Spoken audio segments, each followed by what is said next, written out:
بالله من الشيطان الرجيم. بسم الله الرحمن الرحيم. سيقول السفهاء من الناس ما ولاهم عن قبلتهم التي كانوا عليها قل لله المشرق والمغرب يهدي من يشاء إلى صراط مستقيم. صدق اللہ العظیم. سورۃ البقرہ کی آیت نمبر 141 تک ہم پڑھ چکے ہیں. آج آیت نمبر 142 سے درس ہو رہا ہے. یہودی کس طریقے سے مسلمانوں کو شکوک و شبہات میں ڈالنے کی کوشش کرتے تھے اس کا بیان پیچھے بھی آیا، اور یہاں بھی اللہ تبارک و تعالی بیان فرما رہے ہیں کہ جس وقت تحویل قبلہ کا مسئلہ پیش آیا تو اس وقت بھی انہوں نے بہت زیادہ شور مچایا اور مسلمانوں کو شکوک اور شبہات میں ڈالنے کی کوشش کی. کیوں؟ اس لیے کہ وہ یہ چاہتے تھے کہ مسلمان بھی دوبارہ واپس کفر کی طرف آ جائیں، یہ رسول پاک صلی اللہ علیہ وسلم کی شان میں گستاخیاں کریں. جیسے آپ کی مجلس میں آتے تو راعینہ کا لفظ استعمال کرتے تھے، اسی طریقے سے اور بھی طرح طرح سے شکوک اور شبہات ڈالنے کی کوشش کرتے. اب تحویل قبلہ کا مسئلہ ہونے والا تھا تو اس سے پہلے ہی اللہ تبارک و تعالی نے رسول پاک صلی اللہ علیہ وسلم کو یہ آیت نازل کر کے متنبع کر دیا، آپ کو بھی اور آپ کے ذریعہ سے آپ کی امت کو بھی، کہ ان قریب یہ بیوقوف لوگ تحویل قبلہ کے مسئلے پر چرچا کریں گے اور اس کے بارے میں باتیں بنائیں گے، طرح طرح کی باتیں کریں گے، جتنے منہ اتنی باتیں. تو آپ نے اس طرف کوئی توجہ نہیں دینی ہے. تحویل قبلہ کا مسئلہ ہے کیا؟ رسول پاک صلی اللہ علیہ وسلم جب مکۃ المکرمہ میں تھے اور آپ کو اللہ تبارک و تعالی نے نبوت سے سرفراز کیا، آپ کے پاس وحی آ گئی، اس کے ساتھ ہی آپ کو نماز پڑھنے کا حکم دیا گیا، اور دو نمازیں آپ پڑھا کرتے تھے، فجر کی اور عصر کی نماز رسول پاک صلی اللہ علیہ وسلم پڑھتے تھے. جبرائیل علیہ السلام نے آپ کو وضو کرنے کا طریقہ بھی سکھایا، اور 2 رکعت صبح آپ پڑھتے تھے، 2 رکعت آپ شام کو پڑھتے تھے. یہ فرض نماز نہیں تھی، نفلی نماز تھی، اور اس میں کعبۃ اللہ کی طرف رخ کر کے ہی رسول پاک صلی اللہ علیہ وسلم نماز پڑھتے تھے. پھر سن 11 نبوی میں، یعنی 10 سال نبوت کے بعد 11ویں سال میں رسول پاک صلی اللہ علیہ وسلم جب طائف کے سفر سے واپس آئے اور طائف والوں کا برتاؤ آپ صلی اللہ علیہ وسلم کے ساتھ اچھا نہیں تھا، انہوں نے آپ کی شان میں گستاخی کی. گستاخی ہی نہیں کی بلکہ آپ پر پتھر برسائے، آپ کے جسم اطہر کو لہو لہان کیا گیا.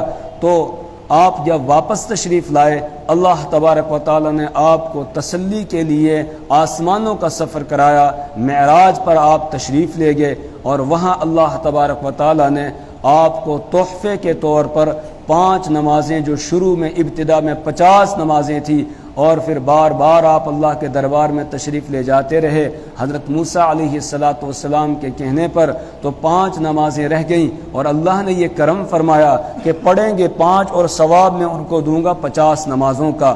تو یہ 5 نمازیں تحفے میں مل گئی اور یہ فرض ہو گئی. اور پھر باقاعدہ ان کے جو اوقات ہیں، ان اوقات کی تعلیم دینے کے لیے اور رکعات کی تعلیم دینے کے لیے جبرائیل علیہ السلام تشریف لائے، اور 2 دن تک جبرائیل علیہ السلام آتے رہے. رات کو آپ میں کو معراج ہوئی، ظہر کی نماز کے وقت میں حضرت جبرائیل علیہ السلام آئے ابتدائی وقت میں، اور جبرائیل علیہ السلام نے 4 رکعتوں کی امامت کی آپ کی. اس کے بعد پھر عصر کی نماز کے ابتدائی وقت میں تشریف لائے، مغرب میں لائے تشریف، عشاء میں تشریف لائے، فجر کی نماز کے وقت میں تشریف لائے. اگلے دن ظہر کی نماز کا جو وقت ختم ہوتا ہے تو اس وقت میں تشریف لائے، اور اس وقت جو ہے ظہر کی نماز کی امامت فرمائی. عصر کی نماز کے لیے تھوڑی سی تاخیر سے تشریف لائے. اسی طریقے سے مغرب کی نماز میں جس وقت میں پہلے دن آئے تھے اسی دن تشریف لائے، اور عشاء کی نماز میں کچھ تاخیر کے ساتھ تشریف لائے. اور پھر جبرائیل علیہ السلام نے بتایا کہ اب 2 دن آپ کو امامت کر کے بتا دیا گیا، نمازوں کے اوقات ابتدائی وقت بھی بتا دیا گیا اور ختم ہونے کا وقت بھی بتا دیا گیا، بس بیچ کا جو وقت ہے یہ ہر نماز کا وقت ہے، اس وقت میں وہ نماز ادا کی جائے. ابتدا میں اس طریقے سے اوقات کی تعین ہوئی، بعد میں پھر اللہ کے حکم سے کچھ تبدیلی بھی ہوئی اوقات کے اندر.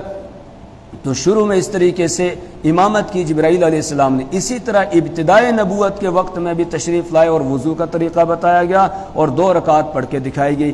تو جب تک آپ مکہ المکرمہ میں تھے آپ کعبۃ اللہ کی طرف رخ کر کے نماز پڑھا کرتے تھے۔ جب ہجرت فرما کر آپ مدینہ طیبہ تشریف لائے تو مدینہ طیبہ میں چونکہ یہودی اور عیسائی یہ بھی بستے تھے، زیادہ یہودی تھے، عیسائی بہت کم، یہودی زیادہ تعداد میں مدینہ منورہ کے اندر تھے۔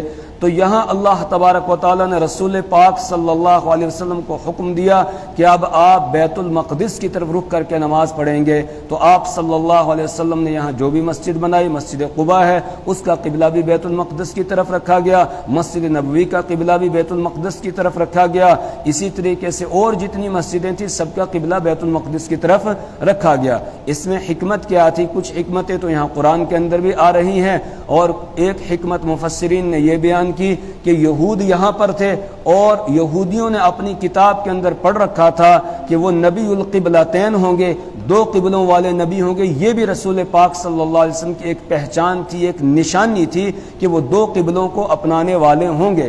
تو اب یہاں آتے ہی آپ کو حکم دے دیا کہ بیت المقدس کی طرف رخ کر کے نماز پڑھیں، کیونکہ ان کو معلوم ہے کہ پہلے آپ کعبۃ اللہ کی طرف رخ کر کے نماز پڑھتے تھے تو وہ تو متعین ہو گیا تھا ایک قبلہ، اب یہ دوسرے قبلے کا حکم دے دیا گیا تاکہ یہودیوں کو انتظار نہ کرنا پڑے اور جتنی علامات اور نشانیاں بیان کی گئی ہیں وہ سب کی سب صادق ہو جائیں، سچی ہو جائیں، اس لیے آپ کو حکم دیا گیا۔ اور پھر 16-17 مہینے تک آپ ادھر ہی رک کر کے نماز پڑھتے رہے۔ یہ جو 16-17 کہا جاتا ہے یہ اس وجہ سے کہ جب آپ کو حکم ملا تھا بیت المقدس کی طرف رخ کرنے کا تو وہ مہینے کا بیچ کا، یعنی کوئی 13، 14 یا 15 یا 16 تاریخ تھی جب آپ کو حکم ملا۔ تو اسی طریقے سے جب کعبۃ اللہ کی طرف رخ کرنے کا حکم آیا تو وہ بھی بیچ مہینے میں آیا۔ تو اس لیے جن لوگوں نے ان مہینوں کو پورا مان لیا انہوں نے کہا 17 مہینوں کے بعد جو ہے تحویل قبلہ ہو گیا، ان 15 دنوں کو شروع میں جو تھا اس کو بھی پورا مہینہ مان لیا، اور جس مہینے میں پھر بیت اللہ کی طرف رخ کرنے کا حکم آ گیا اس کو بھی پورا مہینہ مان لیا، تو ہو گئے 17۔ اور اگر ان 15 کو جوڑا جائے تو پھر بنتے ہیں ٹوٹل کل کتنے؟ 16 مہینے۔ تو اس لیے کہہ دیا جاتا ہے کہ 16 یا 17 مہینے۔ تو اگر پورے ناپ کر دیکھے جائے تو 16 ہی مہینے ہیں، اور اگر ان دونوں مہینوں کو ابتدا اور انتہا والے کو پورا مان لیا جائے تو پھر 17 مہینے میں گویا یہ تحویل قبلہ کا حکم آ گیا۔ تو اتنے عرصے تک رسول پاک صلی اللہ علیہ وسلم بیت المقدس کی طرف رخ کر کے نماز پڑھتے رہے، لیکن اس میں آپ صلی اللہ علیہ وسلم کی یہ چاہت ہوتی تھی کہ جتنا جلدی ہو مجھے دوبارہ بیت اللہ کی طرف رخ کر کے نماز پڑھنے کا حکم مل جائے، کیونکہ آپ کو قلبی طور پر ایک لگاؤ تھا، ایک تعلق تھا بیت اللہ کے ساتھ۔ ایک صلی اللہ علیہ وسلم کبھی جو ہے اس طرح نظر اٹھا کر دیکھتے کہ جبرائیل علیہ السلام آ تو نہیں رہی ہیں تحویل قبلہ کا حکم لے کر، اور پھر وہ وقت آ گیا جو اللہ کے یہاں مقرر تھا، متعین تھا، تو جبرائیل علیہ السلام کو اللہ نے بھیج دیا۔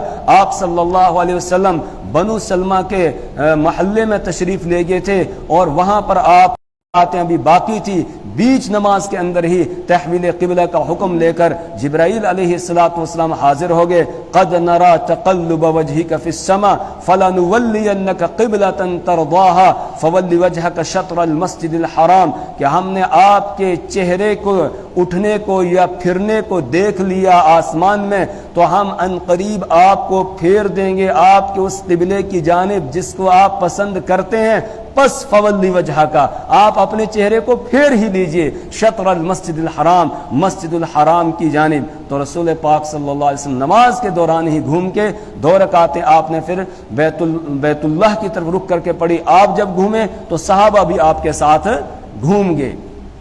اس طریقے سے انہوں نے اطاعت اور فرما برداری کا ثبوت دیا کہ جس طرح آپ کر رہے ہیں بس ویسے ہی ہم بھی کریں گے۔ اس کے بعد پھر آپ تشریف لے آئے مدینہ منورہ میں، تو وہاں آپ نے عصر کی نماز بیت اللہ کی طرف رخ کر کے پڑھی۔ یہاں بیت اللہ کی طرف رخ کر کے آپ نے نماز پڑھی تو کچھ لوگوں نے آپ کے ساتھ نماز پڑھی بیت اللہ کی طرف، وہ یہاں سے نکلے تو گئے اوالی مدینہ میں، وہاں جا کر انہوں نے دیکھا کہ ابھی لوگ ایک مسجد میں عصر کی نماز پڑھ رہے تھے، تو جو آدمی یہاں سے نماز پڑھ کے گیا تھا اس نے ان کو نماز کے دوران ہی بتا دیا کہ بھئی آپ لوگ بیت المقدس کی طرف رخ کر رہے ہیں، قبلہ تو تبدیل ہو گیا ہے، بیت اللہ کی طرف رخ کرنا ہے۔ وہ لوگ بھی جو ہے نماز کے اندر ہی گھوم گئے اوالی مدینہ میں، جس مسجد میں نماز پڑھ رہے تھے اسی حالت میں وہ گھوم گئے، اور پھر انہوں نے بھی بیت اللہ کی طرف رخ کر کے اپنی نماز کو مکمل کیا، پورا کیا۔ اسی سے وہ مسئلہ نکالا ہے فقہاء کرام نے کہ اگر کوئی آدمی اندازہ اور تحری کر کے کسی ایسے مقام پر جہاں قبلے کا پتہ نہ چلے اندازہ لگا کے پڑھ رہا تھا کہ فلانی طرف قبلہ ہے اور اس نے نماز شروع کر دی، بیچ میں آ کر کسی نے بتا دیا یا اس کو جو ہے وہ اس کے اپنے ہی دماغ نے یہ تنبیہ کی کہ نہیں ادھر نہیں ہے قبلہ ادھر ہے، تو بس نماز کے دوران ہی وہ گھوم جائے گا، شروع سے نماز دہرانے کی اس کو ضرورت نہیں ہے۔ تو جب تحویل قبلہ کا مسئلہ ہو گیا، اب اس پر یہودیوں نے بھی ایک واویلا مچانا شروع کیا۔ اب تک جو ہے وہ خاموش تھے اور کہتے تھے ہمارے قبلے کی طرف رخ کر کے یہ نماز پڑھ رہے ہیں، دیکھو ہماری موافقت کر رہے ہیں، لیکن جب بیت اللہ کی طرف رخ ہوا تو ایک دم بڑے ناراض ہو گئے اور اب خوب انہوں نے شور مچانا شروع کیا اور کہنے لگے کہ دیکھو ان کو جو ہے ان کا قبلہ ہی متعین نہیں ہے، ان کو پتہ ہی نہیں ہے، اگر ادھر ہی نماز پڑھنی تھی تو پھر ادھر کیوں پڑھنے لگے تھے، ادھر سے اب ادھر گھوم گئے، ان کا قبلہ کوئی متعین نہیں ہے، خود یہ شک اور شبے کے اندر پڑے ہوئے ہیں کہ ہم کس کو قبلہ بنائیں۔ اس طریقے سے انہوں نے پروپیگنڈا شروع کیا، اور ادھر جو ہے وہ مکہ کے مشرک، مکہ والے لوگ وہ یہ کہنے لگے کہ اب آہستہ آہستہ اپنے آبا و اجداد کے دین کی طرف پھر رہا ہے اور آہستہ آہستہ ادھر گھوم کر آ جائے گا۔ منافقین تھے مدینہ کے اندر، انہوں نے کہنا شروع کیا کہ آپ وطن کی یاد نے ستانا شروع کیا نا، تو اس لیے جو ہے نعوذ باللہ اب اس طرف رخ کر لیا ہے اور تھوڑے ہی دنوں میں مدینہ سے نکل کے یہ واپس دوبارہ اپنے وطن چلا جائے گا۔ جتنے منہ اتنی باتیں، لیکن اللہ نے اپنے نبی صلی اللہ علیہ وسلم کو اور آپ کے ساتھیوں کو تسلی دینے کے لیے پہلے ہی آیت نازل کر کے بتا دیا کہ تحویل قبلہ کا حکم آنے والا ہے اور یہ لوگ اس طریقے سے باتیں کریں گے، تمہیں ان کی باتوں کی طرف کوئی توجہ نہیں دینی ہے۔ سيقول السفهاء من الناس ما ولاهم عن قبلتهم التي كانوا عليها سيقول السفهاء ان قریب کہیں گے بے وقوف لوگ، من الناس لوگوں میں سے، بے وقوف جو اللہ کے حکم کے ساتھ ٹکرانے لگے، ضد اور ہٹ درمی دکھائے، اس سے بڑا کوئی بے وقوف ہے؟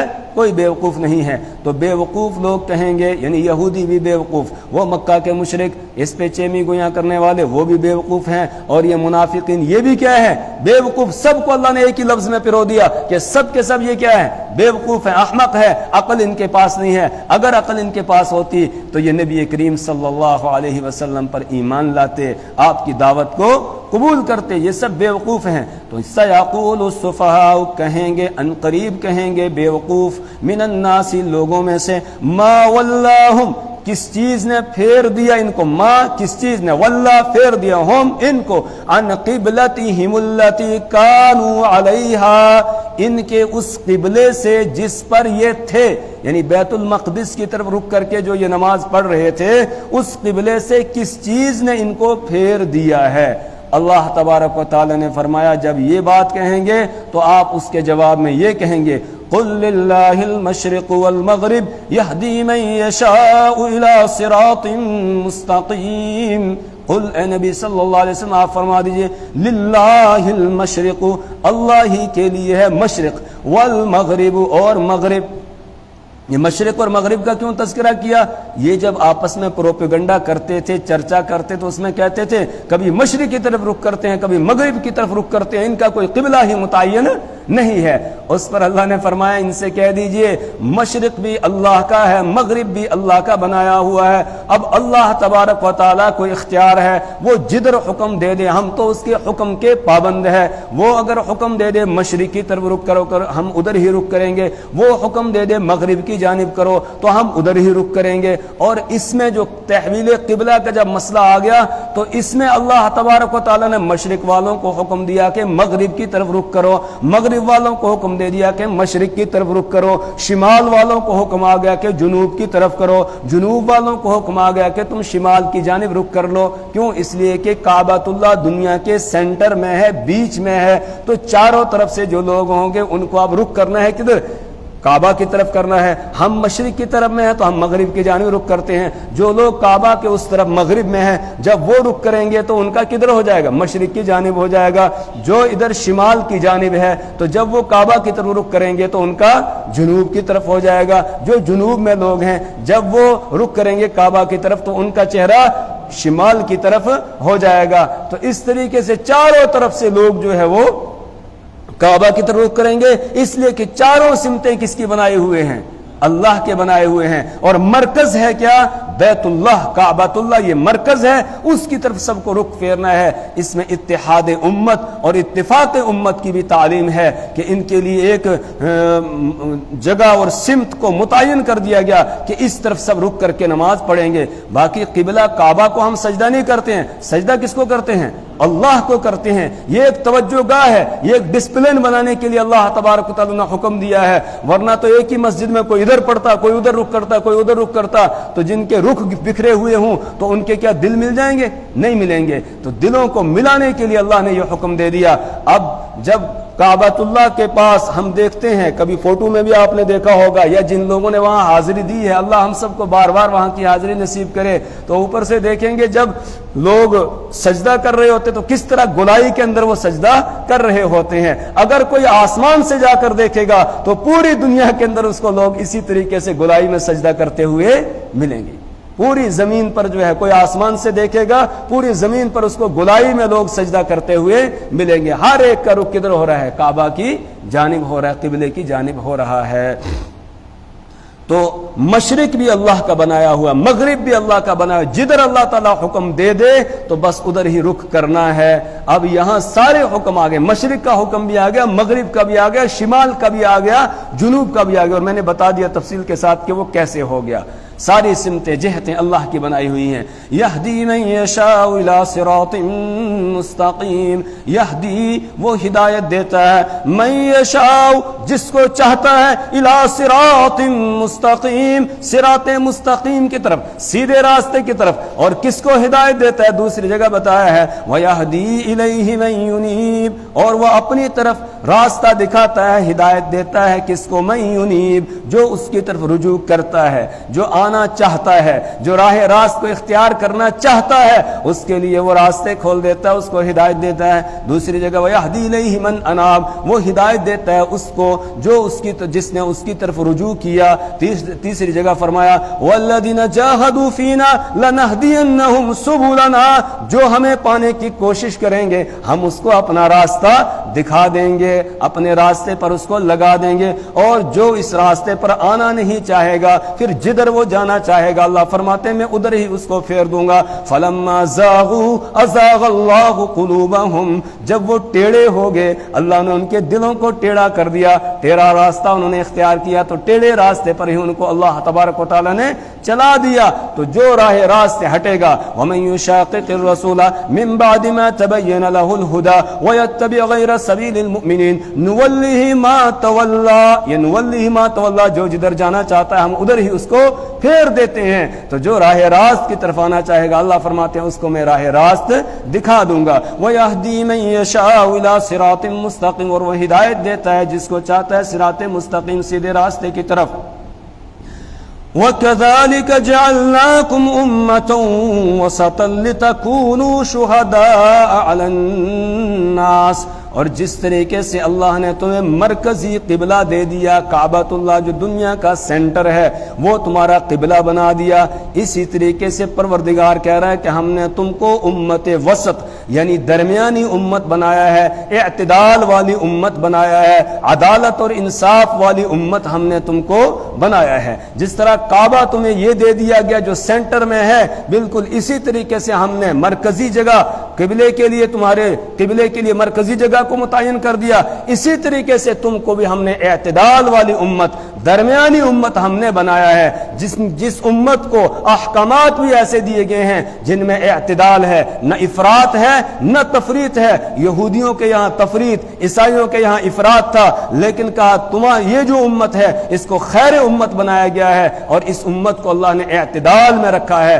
جو احکامات دیے گئے ان میں نہ زیادہ سختی ہے نہ زیادہ آسانی، درمیانی احکامات دیے گئے ہیں، مشکل احکامات نہیں دیے گئے۔ اور یہودیوں کو بڑے مشکل احکامات دیے گئے تھے، ان کو بہت مشکل احکامات تھے۔ ان کو زکوٰۃ نکالنی ہوتی تھی، اس میں چوتھا حصہ نکالنا ہوتا تھا۔ اگر 1,00,000 روپیہ ہے تو اس میں ان کو 25,000 روپیہ دینا پڑتا تھا زکوٰۃ کے اندر، اور پھر وہ استعمال بھی خود نہیں کر سکتے تھے اس کو، بلکہ اس کو رکھا جاتا تھا، آسمان سے کوئی آگ آتی تھی اس کو جلا دیتی تھی۔ مال غنیمت اگر وہ جہاد کرتے، مال غنیمت ہاتھ لگتا اس کو بھی آگ جلا دیتی تھی۔ وہ کوئی قربانی صدقہ خیرات پیش کرتے اس کو بھی آگ جلاتی تھی۔ استعمال کا حکم ان کو نہیں تھا۔ یہ استعمال کا حکم جو دیا گیا یہ کس کو دیا گیا؟ ہمیں دیا گیا، اس لیے کہ یہ اعتدال والی امت ہے، یہ عدالت اور انصاف والی امت ہے، یہ خیر امت ہے، اس لیے پروردگار نے اس کے لیے آسانی دے دی۔ بلکہ ہمیں سکھایا گیا کہ تم رب سے یوں دعا کرو، ربنا ولا تحمل علينا اسرا كما حملته على الذين من قبلنا، اے پروردگار ہم پہ ویسے بوجھ نہ لادنا جیسے بوجھ ہم سے پہلے لوگوں پر لادے گئے تھے، یعنی مشکل احکامات جیسے ان کو دیے گئے تھے ایسے ہمیں نہیں دینا۔ ربنا ولا تحملنا ما لا طاقة لنا به، اے پروردگار ہم پر ایسی چیزیں، ایسے بوجھ، ایسے احکامات ہم پہ نازل نہ کرنا، یا ایسی مصیبتیں اور پریشانی اور مشقتیں نہ ڈالنا کہ جن کو ہم برداشت نہیں کر سکتے، ما لا طاقت لنا، جس کی ہمیں طاقت نہیں ہے۔ ربنا ولا تحملنا ما لا طاقت لنا بھی پھر کیا ہے؟ اگر ہم سے غلطی ہو جائے تو جیسے بنی اسرائیل سے غلطیاں ہوتی تھیں، ان پہ سخت احکامات آ جاتے تھے، ہمیں واعف عنا، ہمیں معاف کر دینا، واغفر لنا، اور ہمیں بخش دینا، وارحمنا، اور ہم پہ رحم فرمانا، ورحمنا انت مولانا، آپ ہی ہمارے کارساز ہیں، آپ کے سوا کوئی ہمارا کارساز نہیں ہے، کوئی معین اور مددگار نہیں ہے، کوئی کام بنانے والا نہیں، کوئی بگڑی بنانے والا نہیں، کوئی مشکلوں کو دور کرنے والا نہیں، کوئی حاجت روائی کرنے والا نہیں، آپ ہی ہے۔ انت مولانا فانصرنا علی القوم الکافرین، یہ تیرے دشمن جو نافرمان ہیں یہ ہم سے لڑتے ہیں، جھگڑتے ہیں، لہذا ان کے خلاف بھی ہم تجھ سے ہی مدد چاہتے ہیں۔ یہ خود سکھایا کس نے؟ اللہ نے سکھایا کہ اس طریقے سے تم مجھ سے کیا کرو؟ دعائیں کرو۔ تو ایسی ہی پھر اعتدال والی شریعت اللہ تعالیٰ نے ہمیں دے دی۔ یہاں فرمایا وَكَذَلِكَ، جس طرح تم کو یہ مرکزی قبلہ ہم نے دے دیا، اسی طرح ہم نے تم کو امت وسط، درمیانی امت، اعتدال والی امت بنایا ہے۔ اور درمیانی امت کیوں بنایا؟ لِتَكُونُوا شُهَدَاءَ عَلَى النَّاسِ، تاکہ تم لوگوں پر گواہ بنو، تاکہ تم لوگوں پر گواہ بنو۔ وَيَكُونَ الرَّسُولُ عَلَيْكُمْ شَهِيدًا، اور رسول صلی اللہ علیہ وسلم تم پر گواہ بنے، تم لوگوں پر گواہ بنو، اور حضور پاک صلی اللہ علیہ وسلم تم پر گواہ بنے۔ اس کا کیا مطلب ہے؟ مفسرین نے یہاں اس حدیث کو نقل کیا جس میں رسول پاک صلی اللہ علیہ وسلم نے بیان فرمایا میدان محشر قائم ہوگا، سارے لوگ حضرت آدم علیہ السلام سے لے کر آخری انسان جو قیامت سے پہلے پیدا ہونے والا ہے اس تک کے جتنے لوگ ہیں سب میدان محشر کے اندر ہوں گے۔ اللہ تبارک و تعالی حساب کتاب لینے کے لیے جلوہ فرمائیں گے۔ اب حساب کتاب شروع ہوگا، سب سے پہلے انبیاء کو بلایا جائے گا اور نبیوں کو پوچھا جائے گا کہ میں نے تمہیں ایک پیغام دے کر بھیجا تھا، تم نے اپنی امتوں تک وہ پہنچایا یا نہیں پہنچایا؟ کچھ نبیوں کی امت اقرار کرے گی اور کچھ کی بلکہ اکثر کی انکار، بلکہ جو نافرمان ہے وہ سب کے سب انکار ہی کریں گے۔ تو اس پر ان سے گواہ طلب کیے جائیں گے۔ حدیث میں ہے کہ سب سے پہلے حضرت نوح علیہ السلام، چونکہ سب سے پہلے رسول جو ہیں، صاحب شریعت نبی رسول جن کو اللہ نے بھیجا ہے وہ حضرت نوح علیہ السلام ہیں۔ ان سے پہلے نبی حضرت آدم علیہ السلام، پہلے نبی بھی ہیں اور پہلے انسان بھی ہیں، اور بیچ میں بھی کچھ نبی ہیں، لیکن رسول جن کو اللہ نے ایک شریعت دے کر بھیجا ہے وہ حضرت نوح علیہ السلام ہے، جن کی امت نے ان کا مقابلہ کیا اور مانا نہیں، اور 950 سال تک وہ دعوت دیتے رہے۔ کوئی لمحہ اس میں انہوں نے چھوڑا نہیں، دن رات ان کو سمجھاتے رہے، لیکن 80 لوگوں سے زیادہ لوگوں نے ایمان قبول نہیں کیا اتنی محنت کے باوجود۔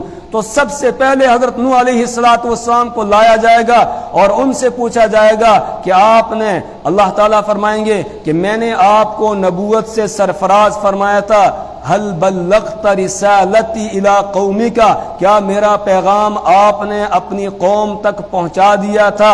حضرت نوح علیہ السلام جواب دیں گے، پروردگار میں نے آپ کا پیغام پہنچا دیا تھا اپنی قوم تک، تو تیرے بندوں تک تیرا پیغام میں نے پہنچا دیا۔ اب امت سے پوچھا جائے گا کہ کیا تمہارے پاس نوح علیہ السلام آئے تھے، انہوں نے میرا پیغام پہنچایا؟ وہ بیک زباں ہو کر انکار کریں گے کہ نہیں، ہمارے پاس کوئی نہیں آیا، ہمیں نہیں سمجھایا۔ اور جب عدالت میں جھگڑا لگتا ہے تو اس میں ایک مدعی ہوتا ہے، دوسرا مدعا علیہ ہوتا ہے۔ یہاں مدعی ہے حضرت نوح علیہ السلام کہ میں نے پیغام پہنچایا تھا، اور مدعا علیہ ہے ان کی امت، ان کی قوم۔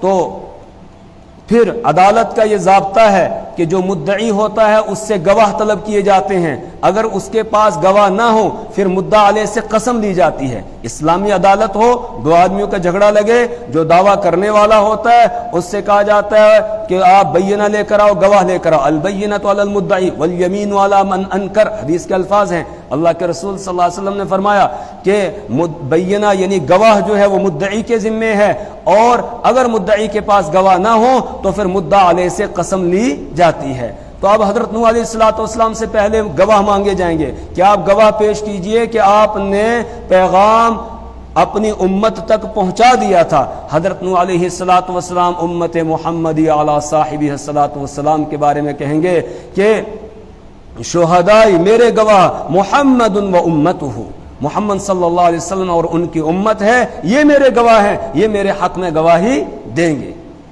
اللہ تبارک و تعالی اس امت کو بلائیں گے، رسول پاک صلی اللہ علیہ وسلم کی امت کو، یعنی ہمیں بلایا جائے گا اور پھر پوچھا جائے گا کہ بتاؤ کیا نوح علیہ السلام نے میرا پیغام اپنی امت تک پہنچا دیا تھا؟ تو یہ امت جو ہے بیک زباں ہو کر کہے گی کہ ہاں یقیناً حضرت نوح علیہ السلام نے پروردگار تیرا پیغام اپنی امت تک پہنچا دیا تھا۔ اب تب تک ادھر سے ان کی امت بولے گی یہ تو ہمارے زمانے میں موجود نہیں تھے، یہ تو ہزاروں سال بعد میں آئے، ان کی گواہی تو معتبر نہیں ہے۔ تو پروردگار پوچھے گا اس امت کے لوگوں سے کہ یہ تو کہہ رہے ہیں تمہاری گواہی معتبر نہیں، تم کیسے گواہی دے رہے ہو، تم تو اس وقت موجود نہیں تھے؟ تو امت کے لوگ جواب دیں گے کہ ہاں یہ صحیح کہہ رہے ہیں، ہم اس وقت موجود نہیں تھے، لیکن پروردگار اگر آپ سچے ہو، آپ کا نبی سچا ہے تو پھر ہماری گواہی بھی سچی ہے، اور یقیناً آپ سچے ہیں اور آپ کا نبی بھی سچا ہے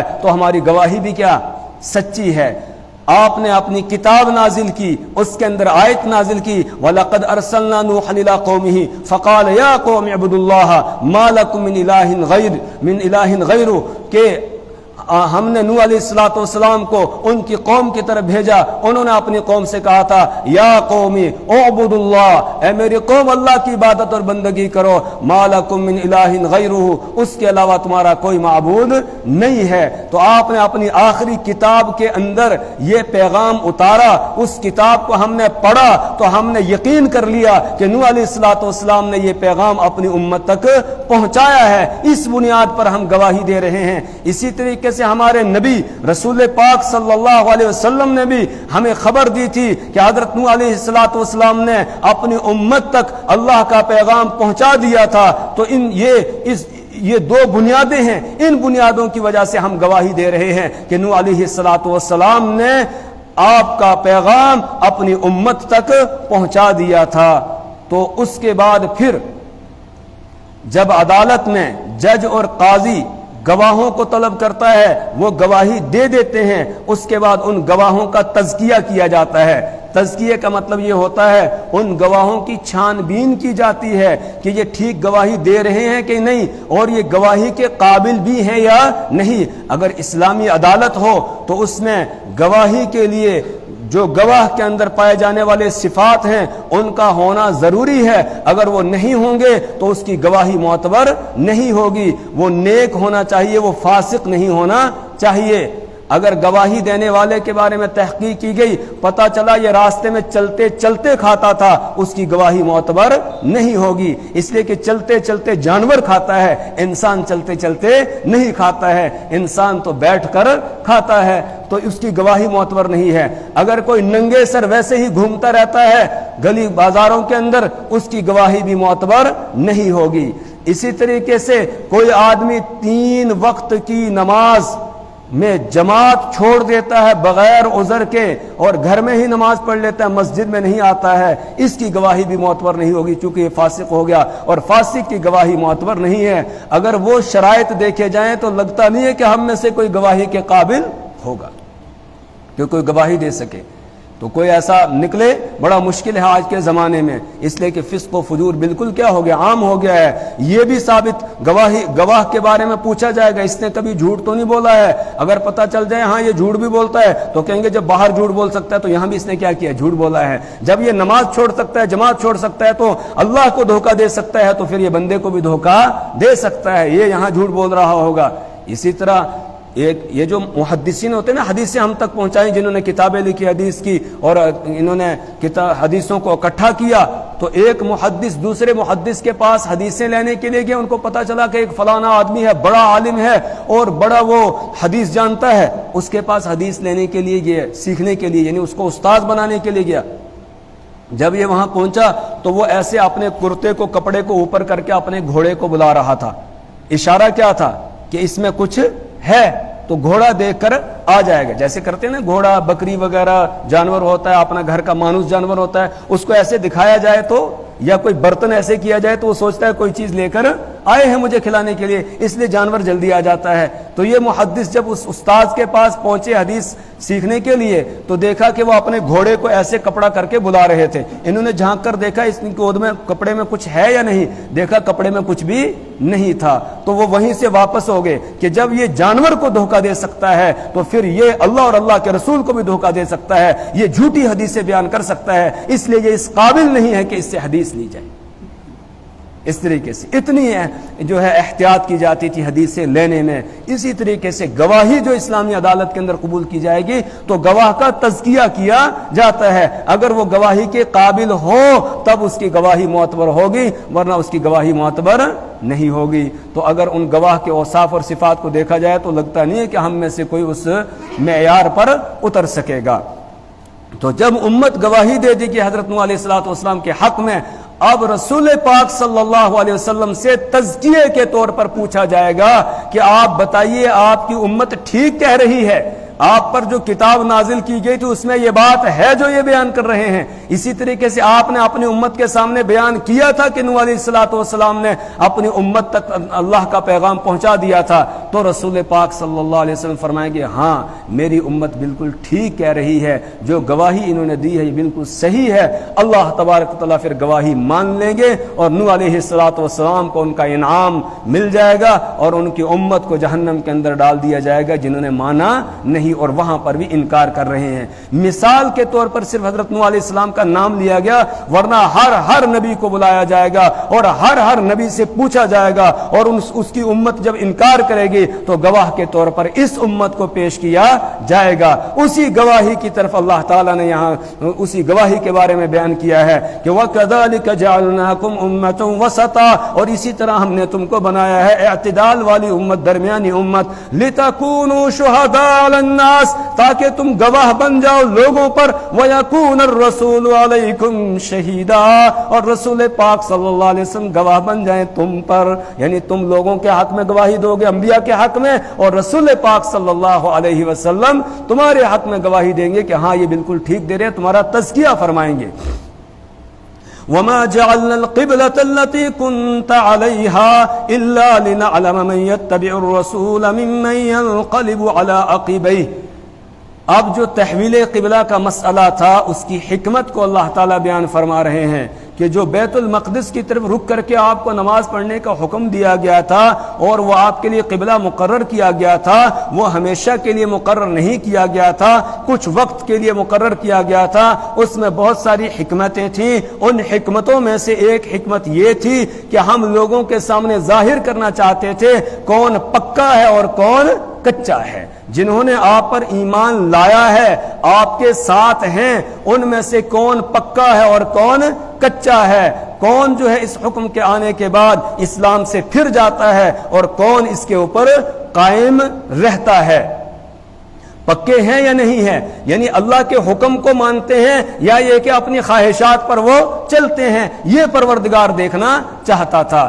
کیوں؟ اس لیے کہ اہل عرب کے جو لوگ تھے ان کو بیت اللہ کے ساتھ انتہائی محبت تھی، بہت زیادہ محبت، کیونکہ ان کے جد امجد حضرت ابراہیم علیہ السلام نے اس کو تعمیر کیا تھا اور ان کے بابا حضرت اسماعیل علیہ السلام کا یہ قبلہ تھا، ان کے آبا و اجداد کا یہ قبلہ رہا ہے. تو اس لیے ان کو انتہائی اس سے محبت تھی. بلکہ رسول پاک صلی اللہ علیہ وسلم کو خود اتنی محبت تھی کہ جب آپ تشریف لے جا رہے تھے ہجرت فرما کر، تو آخری وہ مقام جہاں سے آپ کی نظر بیت اللہ پر پڑتی تھی وہاں آپ کھڑے ہوئے اور آپ کی آنکھوں سے آنسو بہ رہے تھے، آپ نظر بھر کر کعبۃ اللہ کو دیکھ رہے تھے. اس وقت آپ نے مکہ کی سرزمین کو خطاب کر کے کہا تھا، یا ارض مکہ انک احب البلاد الی، اے مکہ کی سرزمین تو مجھے سب سے زیادہ پیاری اور محبوب تھی. اگر یہاں کے لوگ مجھے نکالتے نہ، مجبور نہ کرتے یہاں سے نکلنے پر، میں کبھی تو اس سے جدا نہ ہوتا.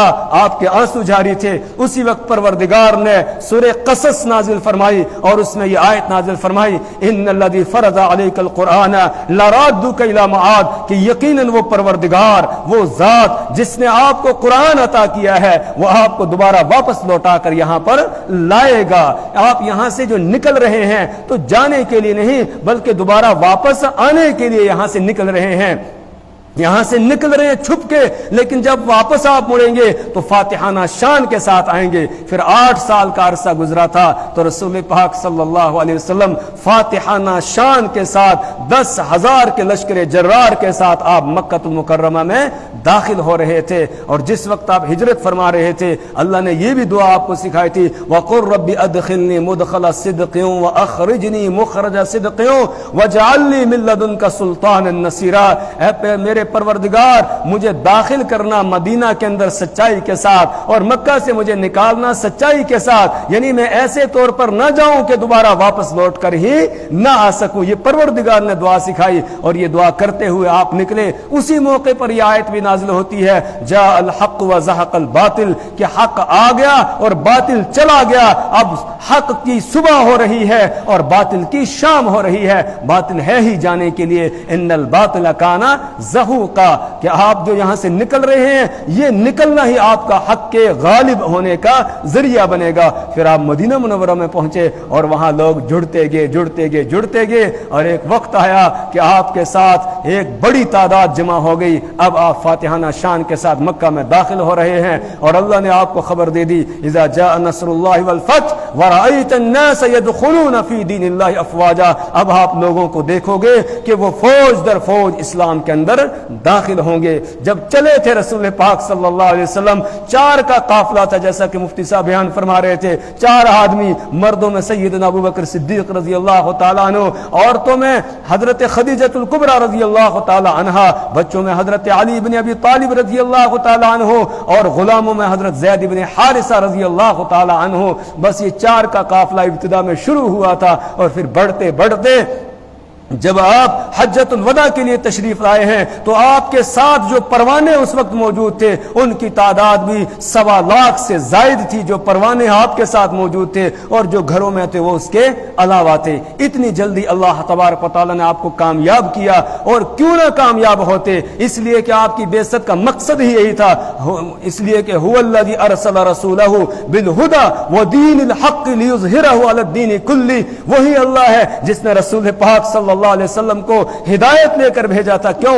لیظہرہ علی الدین کلہ، تاکہ دین اسلام کو باقی دینوں کے اوپر وہ غالب کر دے. اور پھر غالب ہو گئے. اور پھر آپ صلی اللہ علیہ وسلم نے فرمایا کہ اب اخرج الیہود والنصارى عن جزیرۃ العرب، اب یہودی اور عیسائیوں کو بھی جزیرۃ العرب سے نکال دو. یہاں 2 دین جمع نہیں ہو سکتے ہیں، یہاں ایک ہی دین رہے گا. ہائے ہماری بدقسمتی کہ آج پھر وہ وہاں پر پہنچ گئے ہماری کمزوری کی وجہ سے. لیکن اس وقت ان کو وہاں سے نکال دیا گیا تھا، جزیرۃ العرب کو ان سے خالی کر دیا گیا تھا. لیکن آج امت کمزور پڑ گئی، ایمان کمزور پڑ گیا، دنیا کی محبت غالب ہو گئی اور مرنا کوئی چاہتا نہیں ہے، سب جینا چاہتے ہیں، اس لیے جو ہے وہ غالب ہوتے جا رہے ہیں اور وہ وہاں تک پہنچ گئے جہاں سے ان کو نکالا گیا تھا۔ اللہ جزیرۃ العرب کی حفاظت فرمائے، اللہ جو ہے وہ حجاز مقدس کی حفاظت فرمائے۔ ان کا پلان تو مکہ اور مدینہ تک پہنچنے کا ہے، اللہ ان دونوں شہروں کو جیسے دجال سے محفوظ فرمائے گا،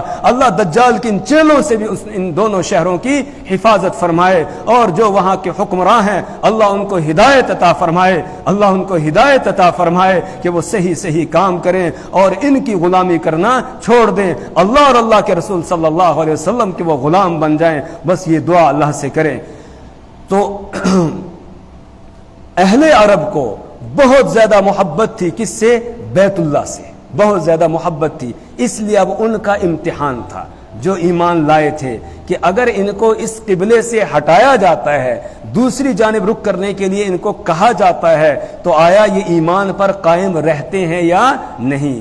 لیکن جنہوں نے دل سے مانا تھا وہ قائم رہے۔ کیوں؟ اس لیے کہ وہ مان چکے تھے کہ آپ جدھر رخ کرنے کے لیے کہیں گے، جو کرنے کے لیے کہیں گے، ہم سب ماننے کے لیے تیار ہیں۔ بلکہ وہ تو رسول پاک صلی اللہ علیہ وسلم کے اشاروں کو بھی حکم کا درجہ دیتے تھے، خالی اشارے کو حکم کا درجہ وہ دیتے تھے۔ آپ نے حکم نہیں دیا ہوتا تھا ایک بات کا، خالی اشارہ کیا ہے، اس اشارے کو بھی حکم کا درجہ وہ دیا کرتے تھے۔ وہ روایات ہمارے سامنے ہیں کہ رسول پاک صلی اللہ علیہ وسلم گلی سے گزر رہے ہیں، ایک صاحب نے جو ہے وہ ایک قبہ جیسا بنایا ہے، گنبد سا بنایا اپنے مکان کے اوپر۔ آپ نے پوچھا یہ کس کا ہے؟ بتایا گیا کہ یہ فلانے شخص کا ہے۔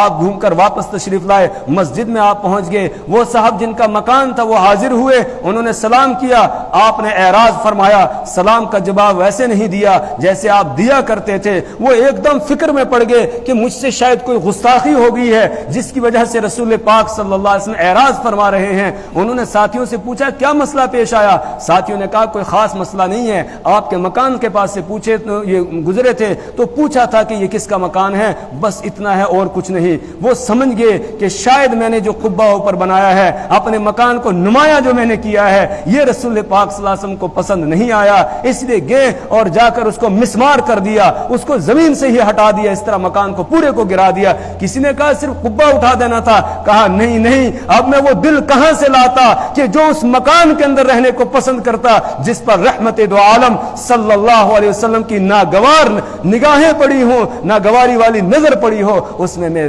رہنے والا دل کہاں سے لاتا؟ یہ تھا۔ آپ صلی اللہ علیہ وسلم کے پاس آتے ہیں ایک صحابی، ان کے جسم پر وہ لال کپڑے، انہوں نے لال چادریں اوڑھ لی تھی، آپ نے دیکھا، بس دیکھنے کے بعد آپ نے اعراض فرمایا، وہ گئے اور جا کر ان کو جلا دیا، اپنے پاس نہیں رکھا۔ ایک صاحب آئے مسافہ کرنے کے لیے، ان کے ہاتھ میں سونے کی انگوٹھی تھی، اور سونا جو ہے وہ مردوں کے لیے پہننا جائز نہیں ہے، عورتوں کا زیور ہے، یہ مردوں کا نہیں ہے۔ مردوں کے لیے سونا کسی بھی حالت میں معمولی سا بھی پہننے کی اجازت نہیں ہے، حرام ہے ان کے لیے پہننا۔ تو اب ان کو بھی مسئلہ معلوم نہیں تھا شاید، اس لیے انہوں نے پہن رکھا تھا۔ جیسے ہی رسول پاک صلی اللہ علیہ وسلم سے مسافے کے لیے ہاتھ بڑھایا، آپ نے ہاتھ پیچھے کیا کہ یہ کیا؟ انہوں نے کہا یا رسول اللہ یہ میں نے انگوٹھی پہنی۔ کہا بس اس کو اتارو۔ تو انہوں نے اتار کر، اور بلکہ حضور پاک صلی اللہ علیہ وسلم خود اپنے ہاتھ سے اتاری اور اس کو نیچے پھینک دیا۔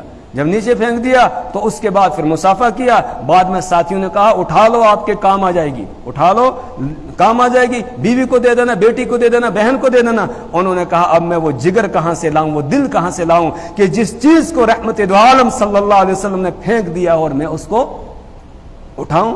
اب میں اس کو اٹھا نہیں سکتا ہوں، وہیں پڑی رہی وہ، اس کو میں اٹھا نہیں سکتا ہوں۔ ہمارے بزرگ تھے چودھری احمد دین صاحب نور اللہ مرقدہ، جن کا اس بٹھنڈی پر بڑا احسان ہے، برابر میں یہ مکان ہے، اور انہوں نے یہ مسجد کی زمین بھی وقف کی اور یہاں مسجد کی تعمیر ہوئی تھی، اس میں ابتدائی طور پر انہوں نے ہی حصہ لیا تھا، مسجد کی بڑی دیکھ ریکھ کرتے تھے۔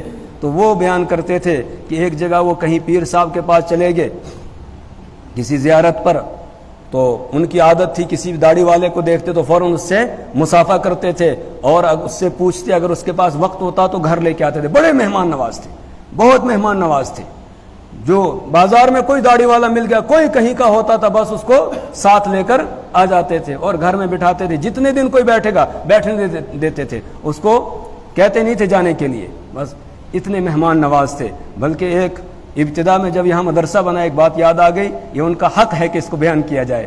تو یہاں وہ چھوٹی مسجد ہوتی تھی، تو ایک یہاں پر مسجد کے لیے خدمت گار رکھا تھا. مؤذن کا نام کہہ دیجئے یا یہ کہ کوئی پہرے دار, اس طریقے سے صوفی صاحب کر کے کہتے تھے, پونچھ کی طرف کے تھے وہ. تو وہ یہاں ایک صاحب کے گھر کھانا کھانے کے لیے جاتے تھے. ان کے ساتھ تھوڑی سی ناراضگی ہو گئی, اس کے بعد وہ گئے نہیں کھانا کھانے کے لیے, تو یہیں پر رہے. تقریباً 2 دن ان کو گزر گئے کہ بھوکے رہے, کسی کے سامنے سوال کر نہیں سکتے تھے. تو رات کو 2 بجے جو ہے چودھری صاحب آتے ہیں اور آ کر مسجد میں اس کو ڈھونڈ رہے ہیں, اور 2 بجے اس کو یہاں سے مسجد سے اٹھا کر لے گئے.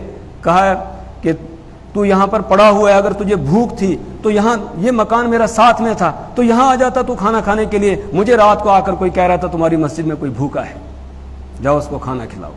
اس طرح کے آدمی تھے. تو وہ کہتے ہیں کہ میں وہاں چلا گیا زیارت پہ, تو اس پیر صاحب سے میں نے مصافحہ کیا, تو انہوں نے ہاتھ میں انگوٹھی پہنی ہوئی تھی. جہالت تھی, کوئی اتنا پتہ نہیں تھا مسائل کا, تو وہ یہ سونے کی انگوٹھی تھی.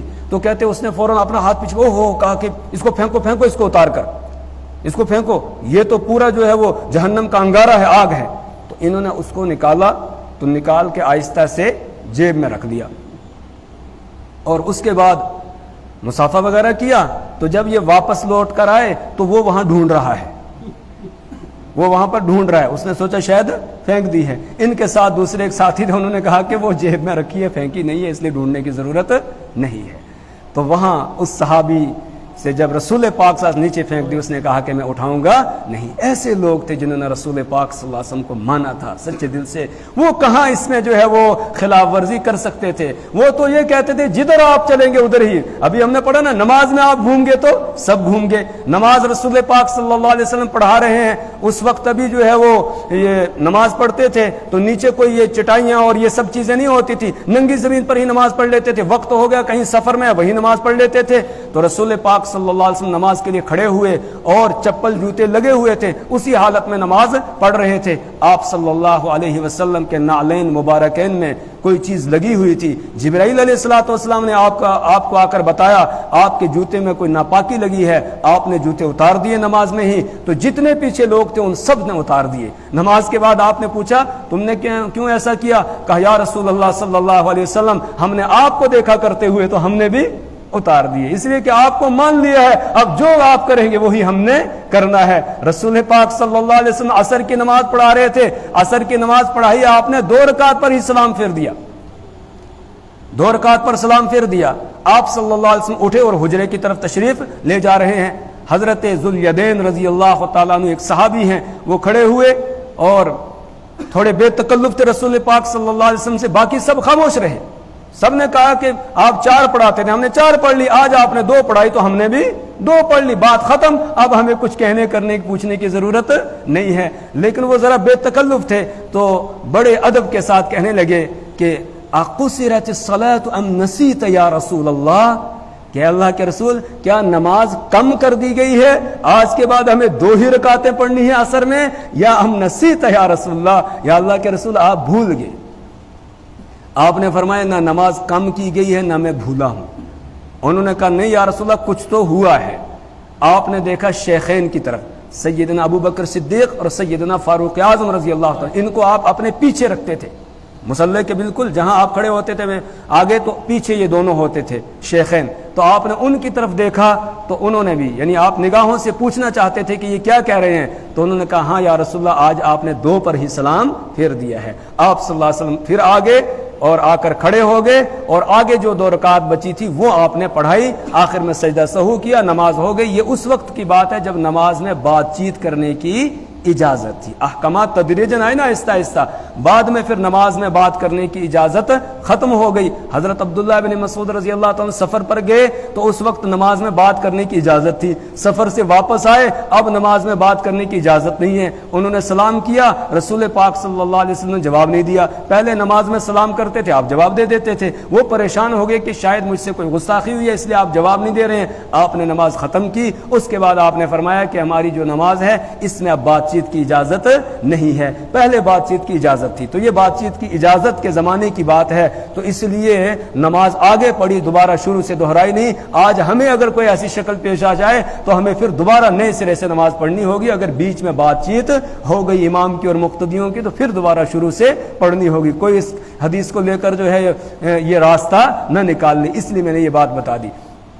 تو یہاں دیکھیے آپ نے 2 رکعت پڑھائی تو سب خاموش، سارے، صرف ایک حضرت ذوالیدین رضی اللہ تعالیٰ عنہ اٹھے اور وہ بھی بڑے ادب اور احترام کے ساتھ پوچھ رہے ہیں۔ تو یہ لوگ کہاں آپ کی خلاف ورزی کر سکتے تھے؟ اللہ تبارک و تعالیٰ لیکن وہ شہد کی مکھیوں سے بڑوں کو الگ کرنا چاہتا تھا، اس لیے پروردگار نے یہ حکم دیا۔ تو جو کمزور تھے منافق یہاں جڑ گئے تھے، آتے ہی رسول پاک صلی اللہ علیہ وسلم کے ساتھ، تو وہ فوراً واویلا مچانے لگے، ادھر ادھر کرنے لگے باتیں۔ اسی طریقے سے جب آگے جا کر تحویل قبلہ کا مسئلہ پیش آیا اس وقت بھی انہوں نے آوازیں اٹھائی، تو خود پتہ چل گیا کہ پکا کون ہے اور کچا کون ہے۔ تو یہ دیکھنا چاہتے تھے پروردگار، دیکھنا کہ اللہ کو تو معلوم ہے سب کچھ، دنیا والوں پر اللہ تعالیٰ واضح کرنا چاہتے تھے کہ میرے نبی صلی اللہ علیہ وسلم کے پیروکار کیسے ہیں۔ تو پھر حکم دے دیا، جیسے ہی آپ نے بیت المقدس کی طرف رخ کیا تو ان لوگوں نے بھی ایک دم ادھر ہی رخ کر لیا، کسی نے نہیں اعتراض کیا، کسی نے کچھ بھی نہیں کہا۔ ایک آدمی بھی جو آپ کے صحابہ تھے، آپ پر سچے ایمان والے تھے، جو ہجرت کر کے مکہ المکرمہ سے آپ کے ساتھ آئے تھے، جن کو ایک طبعی اور قلبی طور پر محبت تھی بیت اللہ کے ساتھ، کسی ایک نے بھی یہ نہیں کہا کہ یا رسول اللہ یہ حکم کیوں دیا جا رہا ہے، کسی نے پوچھا نہیں، بلکہ جب حکم آ گیا تو ادھر ہی رخ کر لیا۔ اسی کو اللہ فرماتے ہیں وَمَا جَعَلْنَا الْقِبْلَةَ الَّتِي كُنْتَ عَلَيْهَا، اور نہیں بنایا ہم نے اس قبلے کو الَّتِي كُنْتَ عَلَيْهَا جس پر آپ تھے، إِلَّا لِنَعْلَمَ جس پر تھے، وہ کون سا؟ یعنی بیت المقدس کا جو قبلہ ہم نے بنایا، ادھر جو رخ کرنے کے لیے آپ کو حکم دیا تھا وہ کیوں تھا؟ إِلَّا لِنَعْلَمَ تاکہ ہم جان لیں، جان لینے کا مطلب ظاہر کر دیں، تاکہ ہم ظاہر کر دیں لوگوں پر، دنیا والوں پر، مَن يَتَّبِعُ الرَّسُولَ اس شخص کو جو رسول پاک صلی اللہ علیہ وسلم کی پیروی کرتا ہے، ممن ينقلب على عقبیہ اس سے کہ جو لوٹ جائے اپنی ایڑیوں کے بل، جو مرتد ہو جائے، واپس چلا جائے، اس سے ہم پیروکار کو الگ کرنا چاہتے تھے۔ پکا کون ہے، سچا کون ہے اور جھوٹا کون ہے، کچا کون ہے، اس کو ہم الگ الگ کرنا چاہتے تھے، اس لیے حکم دیا تھا۔ لیکن جنہوں نے آپ کا کلمہ پڑھا تھا اور سچے دل سے آپ کے ساتھ ہوئے تھے، ان میں سے کسی نے کوئی چون چرا نہیں کیا، ایک دم انہوں نے مان لیا۔ ہاں کچھ لوگ مفسرین نے لکھا ہے وہ منافق تھے جو ساتھ میں جڑ گئے تھے، وہ کہنے لگے ان کا قبلہ ہی متعین نہیں، آج تک ادھر رک کر کے پڑھ رہے تھے، آپ ادھر ہو گئے ہیں لہٰذا ہم اس کو مانتے نہیں ہے۔ وہ پہلے سے ہی نہیں ماننا تھا، انہوں نے پہلے سے ہی مانا نہیں تھا، وہ منافق تھے، وہ مسلمان تھے ہی نہیں۔ لیکن جو مسلمان تھے ان میں سے کسی نے بھی کوئی چون چرا نہیں کیا۔ آگے اللہ فرماتے ہیں کہ یہ حکم جو تھا بہت بھاری تھا۔ وَإِن كَانَتْ لَكَبِيرَةً إِلَّا عَلَى الَّذِينَ هَدَى اللَّهُ وَإِن كَانَتْ لَكَبِيرَةً اور بے شک یہ حکم بہت بھاری تھا، بہت وزنی تھا یہ حکم۔ کون سا؟ تحویل قبلہ والا، کہ اس قبلے سے ہٹا کر، کعبۃ اللہ سے ہٹا کر بیت المقدس کی طرف رخ کرنے کا حکم دینا یہ بہت بھاری تھا۔ ہاں الا علی الذین ھدی اللہ مگر وہ لوگ جن کو اللہ نے ہدایت دے دی تھی، جو راہ راست پر آ چکے تھے، جنہوں نے دل سے ایمان قبول کر لیا تھا، ان کے لیے کوئی بھاری نہیں تھا۔ انہوں نے فوراً اس کو کیا کر لیا؟ تسلیم کر لیا۔ ان کو اس کے ماننے میں کوئی جو ہے وہ پریشانی نہیں ہوئی، ایک دم انہوں نے تسلیم کر لیا۔ اب جب تحویل قبلہ کا حکم آ گیا، جس کا بیان اگلی آیت میں آ رہا ہے، تو تحویل قبلہ کا حکم آنے کے بعد جہاں یہودیوں نے طرح طرح کی باتیں کرنا شروع کی، اسی طرح مکہ کے مشرکوں نے بھی اور منافقوں نے بھی، وہیں ایمان والوں کو شکوک اور شبہات میں ڈالنے کے لیے یہ باتیں بھی وہ اٹھانے لگے ان کی صفوں میں گھس کے، کہ جو لوگ اس دوران ان 16-17 مہینوں کے بیچ میں گزر گئے ہیں، دنیا سے چلے گئے، تو وہ تو اسی قبلے کی طرف رخ کر کے گئے ہیں، اسی قبلے کی طرف رخ کر کے نمازیں انہوں نے پڑھی ہیں، پھر ان کی نمازیں تو ضائع ہو گئی۔ چلو جو باقی ہیں تو ان کے لیے تو یہ ہے کہ یہ تدارک کر لیں گے، آپ یہ کعبۃ اللہ کی طرف پڑھ رہے ہیں تو ان کی نمازیں صحیح ہوگی، وہ پہلے والی گویا درست نہیں ہوئی ہیں، تو جو گزر گئے ہیں ان کا کیا بنے گا؟ ان کی نمازیں تو کیا ہو گئی؟ ضائع ہو گئی ہیں۔ اب کچھ بیچارے سیدھے سادے مسلمان تھے، ان کے ذہنوں میں بھی یہ بات آنے لگی کہ ان بیچاروں کا کیا بنے گا، ان کی نمازوں کا کیا بنے گا، تو اس پر اللہ نے یہ آیت کریمہ نازل فرمائی کہ اللہ تعالیٰ تمہارے ایمان کو، تمہاری نمازوں کو ضائع نہیں کرتا ہے۔ ادھر جو نمازیں پڑھی ہے کس کا حکم تھا؟ اللہ کا، اور جب اللہ کا حکم تھا تو اب ادھر ہی رک کر کے نماز پڑھنا یہی دین تھا، اسی دین کے مطابق انہوں نے نمازیں پڑھی ہے، وہ اللہ کے ہاں قابل قبول ہیں۔ اور اب اللہ نے حکم دے دیا بیت اللہ کی طرف رک کر کے نماز پڑھو، اب جو ادھر رک کر کے پڑھے گا اس کی قبول ہوگی، جو اور کہیں رک کرے گا اس کی قبول نہیں ہوگی۔ تو اب اللہ کا حکم ادھر ہے، لہٰذا اب ادھر معتبر ہوگی، اس وقت ادھر ہی معتبر تھی۔ اگر اس وقت کوئی کسی اور جانب رک کر کے نماز پڑھتا اس کی اللہ کے یہاں قبول نہ ہوتی۔ انہوں نے اللہ کے حکم کے مطابق پڑھی ہے، اس لیے اللہ ان کو ضائع نہیں کرے گا۔ وما کان اللہ لیضیع ایمانکم، اور نہیں ہے اللہ تبارک و تعالیٰ کہ وہ ضائع کر دے تمہارے ایمان کو۔ اس کی تفسیر کی ہے ایمان کی نماز کو، کیونکہ ایمان اور نماز دونوں ساتھ ساتھ ہے نا، ایمان کے بعد درجہ کس کا ہے؟ نماز کا ہے، تو اس لیے ایمان کی تفسیر مفسرین کرتے ہیں نماز سے، کہ اللہ تعالیٰ تمہاری نمازوں کو ضائع کر کے تمہارے ایمان کو ضائع نہیں کرے گا۔ ان اللہ بالناس لرؤوف الرحیم، بے شک اللہ تبارک و تعالی لوگوں پر بڑا مشفق اور مہربان ہے۔ اللہ لوگوں پر مشفق ہے اور مہربان ہے، اس لیے وہ اپنے احکامات کے اندر تبدیلی بھی کرتا ہے، کبھی آسانی لاتا ہے اپنے احکامات کے اندر۔ تو اس نے ادھر جو رک کرنے کے لیے حکم دیا تھا وہ کسی مصلحت کی وجہ سے تھا، وہ مہربانی اور شفقت کے طور پر حکم دیا گیا تھا، اور آپ ادھر سے جو ادھر رک کرنے کا حکم دے دیا بیت اللہ کی طرف، یہ بھی اس کی مہربانی اور اس کی شفقت ہے، کیونکہ دل سے سب چاہ رہے تھے کہ جلدی سے دوبارہ ہمیں وہ ابراہیم علیہ السلام والا جو قبلہ ہے، کعبہ ہے، وہ ہمیں دوبارہ مل جائے۔ تو اللہ نے مہربانی کی اور اسی کی طرف تمہیں چہرہ کرنے کا حکم، رخ کرنے کا حکم دے دیا ہے، تو بڑا مشفق ہے اور مہربان ہے۔ اس سے آگے انشاءاللہ کل پڑھیں گے۔ اللہ تبارک و تعالی ہمیں اپنی کتاب کی سمجھ اور فہم عطا فرمائے، اللہ اس کے مطابق عمل کی توفیق عطا فرمائے۔